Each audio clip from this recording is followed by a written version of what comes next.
छत्तीसगढ़ कांग्रेसियों के द्वारा बढ़ती पेट्रोल डीजल के दामों को लेकर कार्यकर्ताओं ने हाथों से ट्रक खींचकर धरना प्रदर्शन किया। से केंद्र में मोदी की सरकार आई है तब से पूरे देश में महंगाई है। ना मोदी जी देश की सीमाओं को संभाल पा रहे हैं, हमारे देश के सैनिकों को चीन के लोग मार रहे हैं और हमारे देश में मोदी जी महंगाई से देश की जनता को मार रहे हैं। तो मोदी जी मोदी जी की सरकार पूरी तरह से विफल है और वो देश को संभालने में अक्षम है।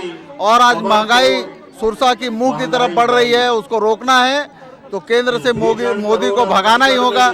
जिस तरह से अंग्रेजों को कांग्रेस ने भगाया है, मोदी को भी भगाना होगा, तभी देश के विकास के मार्ग प्रशस्त होंगे।